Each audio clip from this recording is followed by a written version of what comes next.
truly seeing Bible prophecy unfolding? Many people, when asked this question, will say, we've seen all of the things prophesied in the Bible, like earthquakes and all of these disasters that are happening.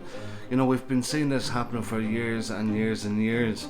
And as you start to talk on eschatology, things of the end times, and go deep into what it actually means, is that we're starting to see not just these natural kind of disaster things happening on an unprecedented scale, but we're also seeing something that's happening that's never happened before. When we look at scripture and we see Satan, there's nothing new under the sun. He's done it before and he's doing it again.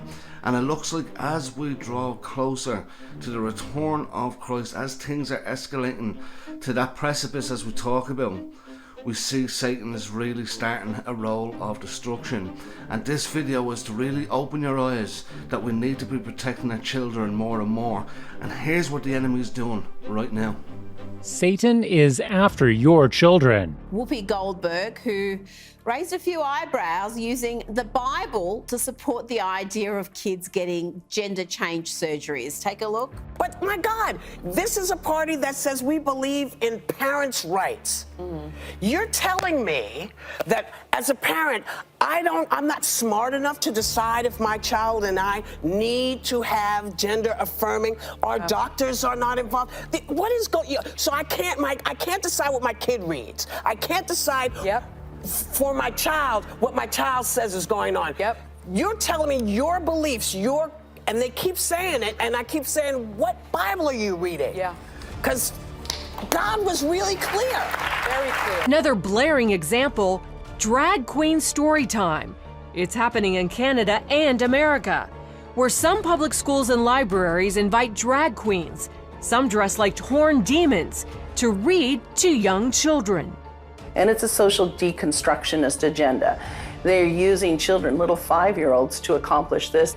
And parents are waking up and saying no. If your ultimate goal is to be famous, then you're gonna do a lot to get there, like sign your name in blood in a contract with the devil. You're gonna end up on a one-way street and it's going nowhere. That's just the truth. I've seen so many people forsake their moral code and their value systems just for a little bit of fame, and it's not worth it at the end of the day. It's really not worth it. I swear to Lucifer. I swear to Lucifer. When we see this happening to this generation, we see it in Hollywood, we see it in the music industry and sports and everywhere.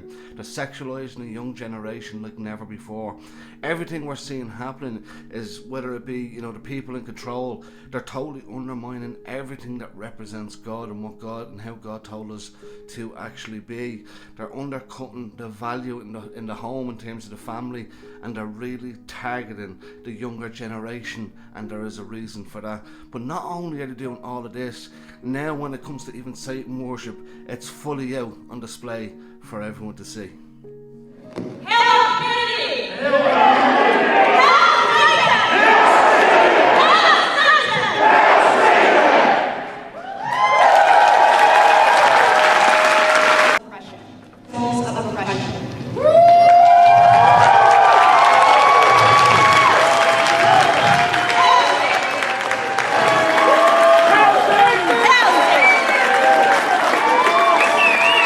People ask me the question, are we truly seeing prophecy being fulfilled? Yes, scripture gives us loads of detail on what it will be like in the end times. Yes, you'll have the earthquakes and all the natural disasters and wars and rumours of wars and everything that Christ had spoke about with the physical outside.